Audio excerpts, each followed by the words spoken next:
अस्सलाम वालेकुम, कैसे हैं आप सब? खैर खैरियत से होंगे। आज एक और नई इन्फॉर्मेटिव वीडियो के साथ हाज़िर हूँ। इस वीडियो में आज बहुत ही इंपॉर्टेंट आपके साथ टॉपिक शेयर करने जा रहा हूँ। माल्टा के रिलेटेड, माल्टा के वर्क परमिट के रिलेटेड है, वर्क वीज़े के रिलेटेड है। सारी चीज़ें इसमें डिस्कस करने जा रहे हैं, तो वीडियो को आपने एंड तक देखना है। जिन भाइयों ने चैनल को अभी तक सब्सक्राइब नहीं किया, काइंडली चैनल को सब्सक्राइब करें और वीडियो को शेयर भी कर दिया करें। अच्छा, सबसे पहले बात करेंगे माल्टा का वर्क परमिट आपको मिल जाता है, उसके बाद क्या सिचुएशन होती है। उससे पहले अगर किसी भाई ने फ़ाइल प्रिपेयर करवानी हो, माल्टा के लीज़ एग्रीमेंट चाहिए हो, या किसी भी दुनिया के कंट्री के लिए आप विज़िट वीज़ा अप्लाई करना चाहते हैं, तो आप हमसे कॉन्टैक्ट कर सकते हैं दिए गए व्हाट्सअप नंबर पे।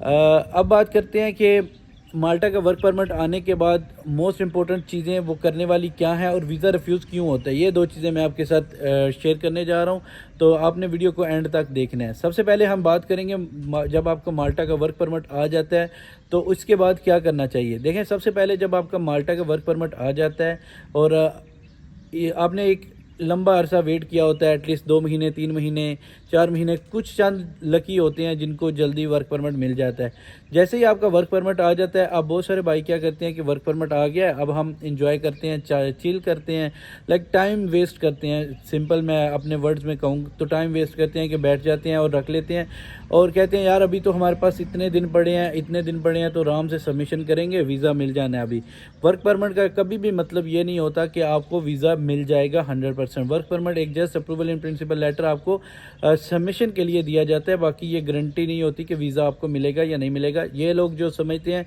उनके लिए मैंने बता दिया कि वर्क परमिट पे कोई गारंटी नहीं होती कि आपको वीज़ा मिलेगा या नहीं। अब बहुत सारे भाई जब टाइम ज़ाया करते हैं तो उसका इम्प्रेशन क्या पड़ता है। देखें, जब आपके पास एक चीज़ आ जाती है और टाइम से आ जाती है तो आपको टाइम से सबमिशन करनी चाहिए, क्योंकि अगर आप सबमिशन टाइम से नहीं करते तो उसका मतलब ये है कि आप इंटरेस्टेड नहीं हैं या फिर आपको कोई ऐसे प्रॉब्लम है जिसकी वजह से आप सबमिट नहीं कर रहे, तो वो इम्प्रेशन आपका जो सीवीयू के पास जाएगा तो वो बहुत ही बुरा जाएगा। और साथ में आपकी कंपनी का भी, कि कंपनी भी आपको प्रेशराइज नहीं कर रही और कंपनी को भी वाकई आपकी ज़रूरत नहीं, जिस स्टाफ के साथ आपको वैसे ही कंपनी ने वर्क परमिट इशू कर दिया और लाइक ऐसा लगेगा कि आपने कुछ पेड किया है और आपने वर्क परमिट हासिल किया है। ठीक हो गया, तो मेरी रिक्वेस्ट ये होती है कि आप जल्दी से जल्दी, जितनी जल्दी हो सके, अपना वर्क परमिट सबमिशन किया करें ताकि कंपनी का इंप्रेशन भी बढ़े, आपका इंप्रेशन भी बढ़े कि आपके ऊपर कोई भी प्रॉब्लम नहीं है, आप फेस कर रहे।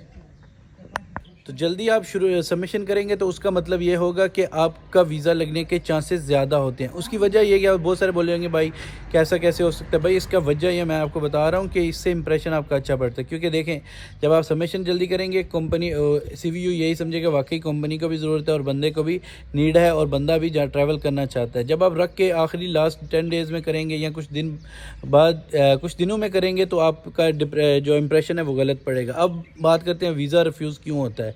देखें, वीज़ा वर्क परमिट इशू हो जाता है बाज़ दफ़ा, लेकिन हम लोग क्या करते हैं, वीज़ा सबमिशन करते हैं। डॉक्यूमेंट्स की बात नहीं करूँगा, डायरेक्टली कंपनी के ऊपर बात करते हैं। बहुत सारी क्या करती हैं कंपनीज़, आपको वर्क परमिट इशू करवा के दे देती हैं, लाइक आपके हाफ पे कंपनीज़ का इशू हो जाता है वर्क परमिट, ठीक है।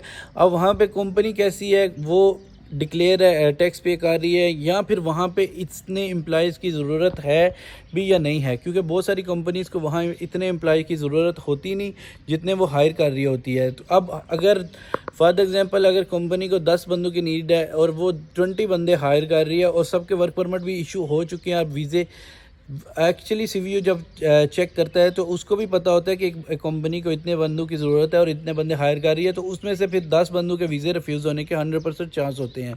बाज़ औक़ात होता है कि लग भी जाते हैं, लेकिन वो 100% नहीं होता कि लगेगा। तो इसलिए आप हमेशा जिस कंपनी में अप्लाई कर रहे हैं वहाँ उस कंपनी की सिचुएशन को देख के अप्लाई करें, वहाँ की कंपनी को देखें कितनी बड़ी है, वाकई कंपनी को आपकी ज़रूरत है भी या नहीं है। क्योंकि कंपनीज़ तो हायर करती है, कुछ कंपनीज़ पैसों के लिए भी हायर करती हैं, कुछ विदाउट पैसे के लिए, लेकिन जो नीडेड होती हैं वाकई उनके वीज़े भी 100% अप्रूव हो जाते हैं।